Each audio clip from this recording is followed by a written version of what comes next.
que lo hice. Y lo otro que también debemos recordar es que cuando comenzamos a estudiar el ciclo del nitrógeno, hablamos de las vías de entrada netas de nitrógeno al planeta, y una de las vías de entrada, además de la industrial y de las descargas eléctricas, era la fijación biológica del nitrógeno, que en todo el planeta llega al 70% de la incorporación de nitrógeno como vía de nitrógeno molecular. Ahora bien, ¿en qué consiste esta fijación biológica del nitrógeno? La fijación biológica del nitrógeno es un proceso de reducción, donde una molécula de nitrógeno molecular se reduce a 2 moléculas de amoníaco. La ecuación general es la que está aquí abajo, donde para reducir esa molécula de nitrógeno molecular se necesitan electrones, por eso es una reducción, y un gasto energético de 16 ATP para dar lugar a 2 moléculas de amoníaco. Luego vamos a ver cómo es esta reacción y quiénes la llevan y qué enzima es la que la lleva a cabo. ¿Quiénes pueden realizar esta reducción del nitrógeno molecular y llevarlo a amoníaco? Y en realidad los únicos que pueden realizarlo son aquellos organismos que tienen células procariotas. Y en general son las bacterias y las arqueas. Como ejemplo, vimos al inicio en los grupos microbianos de interés agropecuario, vimos algunas bacterias como son los del género Azotobacter. Estos logran fijar nitrógeno atmosférico. Acuérdense las cianobacterias, en este caso es una anabaena, que también podían fijar el nitrógeno molecular a través de unas estructuras que son los heterocistos. Y lo otro que vimos fueron los llamados bacteroides, que son rizobios o bacterias llamadas rizobios, que cuando comienzan a fijar nitrógeno atmosférico se las denomina bacteroides. También lo vamos a ver más adelante. ¿Qué tienen en común todos estos microorganismos? En general tienen en común la enzima nitrogenasa, que es la encargada de reducir ese nitrógeno molecular a amoníaco. Y en general estos microorganismos que tienen esta enzima y logran reducir el nitrógeno molecular a amoníaco se los denomina diazótrofos. Di es 2, azo, nitrógeno en latín, y trofos le gusta el nitrógeno 2. ¿Dónde los podemos encontrar? En diversos ambientes y condiciones ecológicas, organismos en lugares acuáticos y terrestres, pueden ser heterótrofos o autótrofos, aerobios, anaerobios facultativos, y en diferentes condiciones ecológicas de temperatura, pH, humedad o sustratos carbonados. Ahora bien, ¿qué importancia tiene la fijación biológica del nitrógeno en los sistemas agropecuarios? Fíjense, acá en este ejemplo, para 80 kilos para una tonelada de grano de soja, uno de los cultivos de mayor importancia en nuestra región y a nivel nacional, se necesitan 80 kilos de nitrógeno. ¿Y de dónde proviene ese nitrógeno? En la soja en particular hay reportes en Brasil donde ese nitrógeno, el 80% de ese nitrógeno proviene de la fijación biológica del nitrógeno, y en Entre Ríos puede llegar a 40% de fijación biológica del nitrógeno. Estas diferencias en las cantidades fijadas por parte de los microorganismos tiene que ver con el tipo de suelo y la disponibilidad de nitratos o amonio que pueda tener el suelo, y eso hace que se fije más o menos en estos sistemas simbióticos, pero bueno, también lo vamos a ver más adelante. Ese tipo de fijación biológica del nitrógeno en simbiosis, en este cultivo en particular, hace que sea mucho más eficiente la utilización del nitrógeno y por lo tanto que los sistemas agropecuarios tengan una mayor sostenibilidad en el tiempo. En contraposición, la utilización de fertilizantes, por empezar, utiliza combustibles fósiles para producir esos fertilizantes, pero hay un uso menos eficiente del nitrógeno, ya que el nitrógeno se puede perder por lavados, por desnitrificación, acidifican los suelos y eso tiene impactos ambientales negativos en los sistemas agropecuarios. ¿Cómo pueden relacionarse los microorganismos que fijan nitrógeno en relación a las plantas? Básicamente hay tres tipos de relaciones que se pueden dar. Algunos microorganismos se asocian simbióticamente a las plantas, otros establecen asociaciones rizoféricas, es decir, se instalan en la rizósfera de las especies vegetales de las plantas, y otros son independientes de la rizósfera o no establecen ningún tipo de relación con las plantas, sino que viven libremente, no asociados a las plantas. Y este tipo de relación con las plantas hacen que puedan fijar más o menos. Los sistemas simbióticos llegan a fijar de 50 a 450 kilos de nitrógeno por hectárea año, y eso tiene que ver a que es una relación tan estrecha, están tan íntimamente ligados los dos, el microorganismo ingresa por los pelos radicales a las raíces de las plantas, que el carbono y la energía la obtienen del huésped directamente, por lo tanto llegan a fijar grandes cantidades de nitrógeno por hectárea año.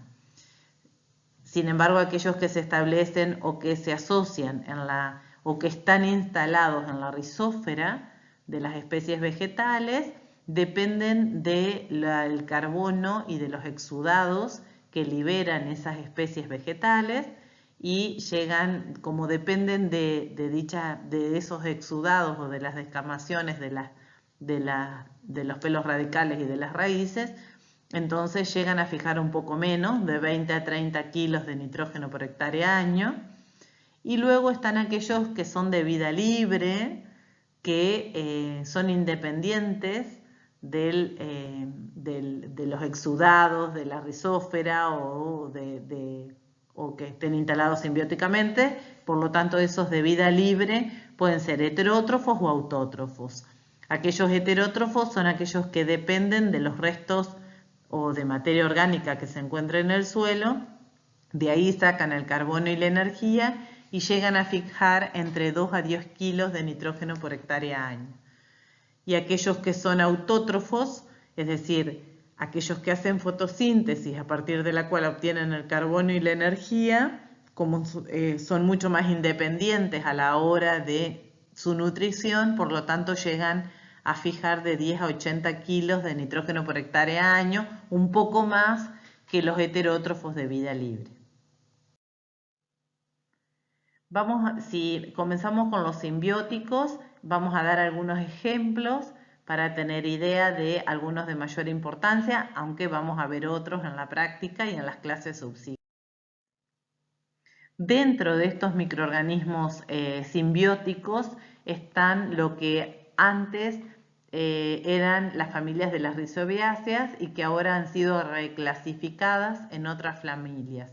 Acá con flecha marqué los que mayoritariamente vamos a estar viendo: Encifer, anteriormente llamado Cynorhizobium, Rhizobium, Mesorhizobium, Bradyrhizobium y Azorhizobium.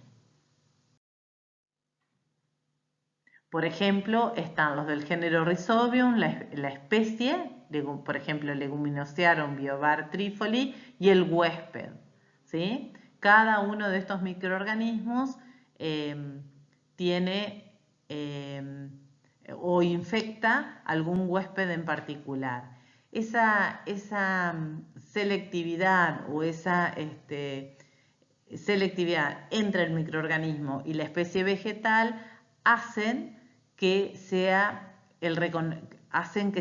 infectivos, es decir, cuando logran ese reconocimiento entre la planta huésped y la especie de microorganismos, se logra la infectividad, se logra el reconocimiento y por lo tanto se logra la infectividad del microorganismo en la especie vegetal.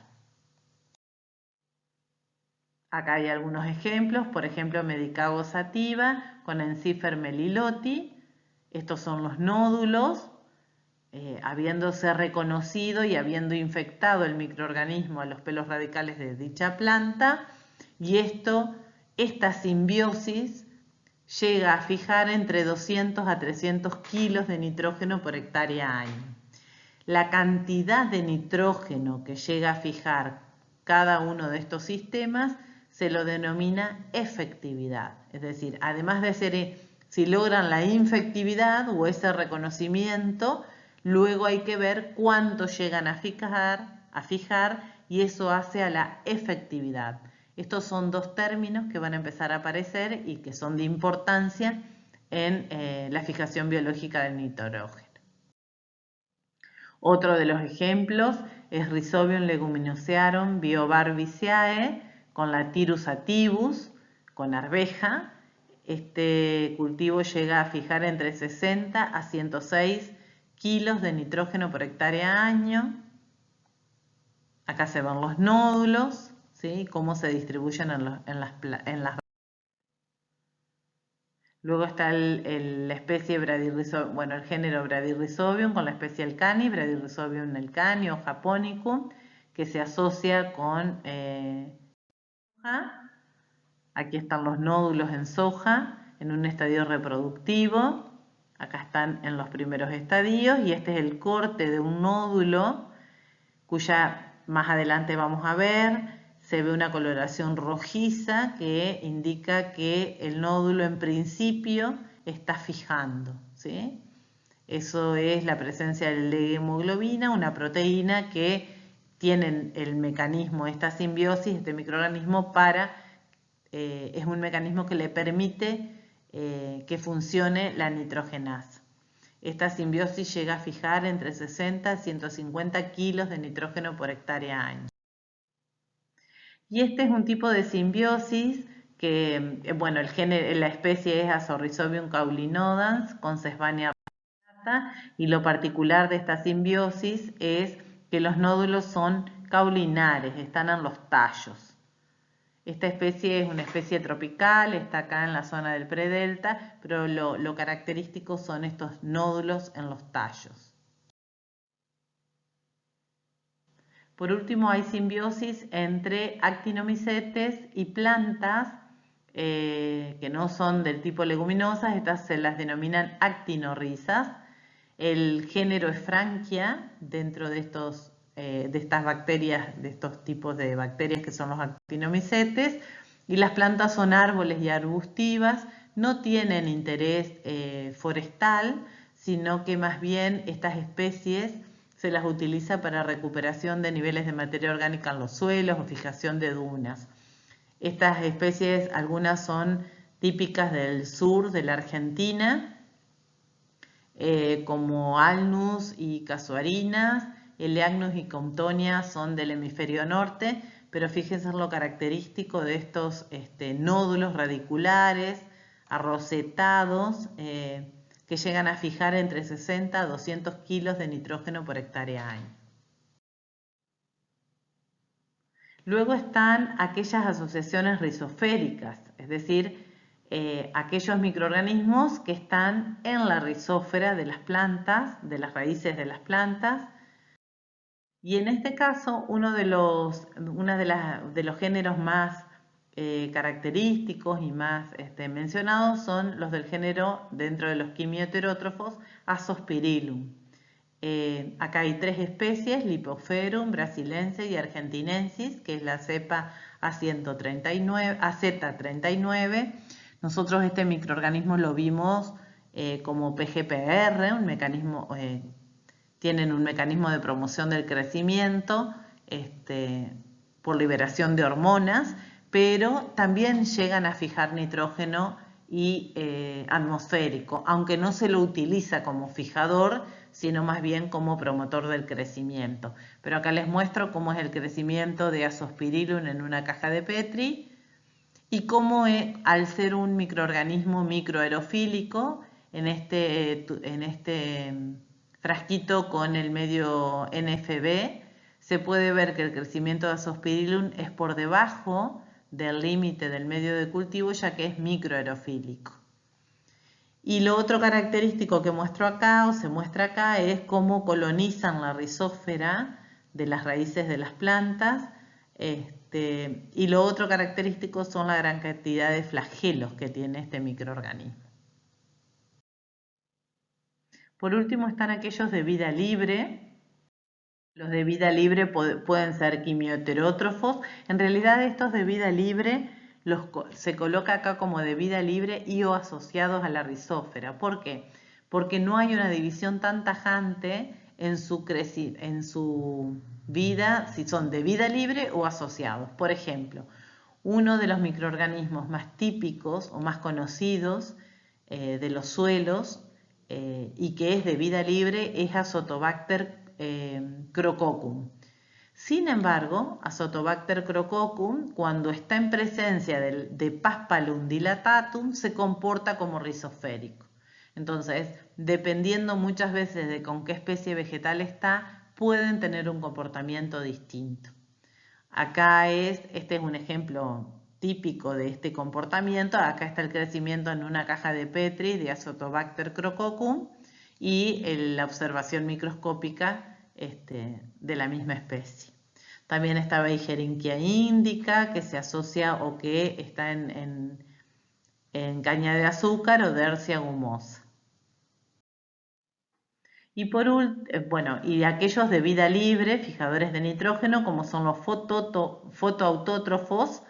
Dentro de estos pueden aparecer lo que son las cianobacterias, Nosto, Cannabaena, oscilatoria, y es típico de verlo en los cultivos de arroz en momentos de inundación. Esas eflorescencias son eflorescencias o crecimientos de cianobacterias en suelos arroceros. También la navaena puede estar asociado a sola, que es un helechito acuático. Esa asociación o ese crecimiento que tienen entre ellos dos son estos que se ven acá en esta imagen. La navaena crece sobre ese helechito y ese es el que le aporta el material nitrogenado, diríamos. Muchas veces en otros países se los cultiva a la navaena junto a la sola en grandes piletones, se los cosecha, se los levanta, se los seca y se lo utiliza como abono verde en otros cultivos. Hasta aquí hemos visto cómo aquellos ejemplos de microorganismos que fijan el nitrógeno molecular y cómo es su relación con las plantas, de forma simbiótica o bien en asociaciones rizosféricas o bien aquellos de vida libre. Y cada uno de estos tipos de relaciones está asociado a una cantidad de nitrógeno que pueden llegar a fijar.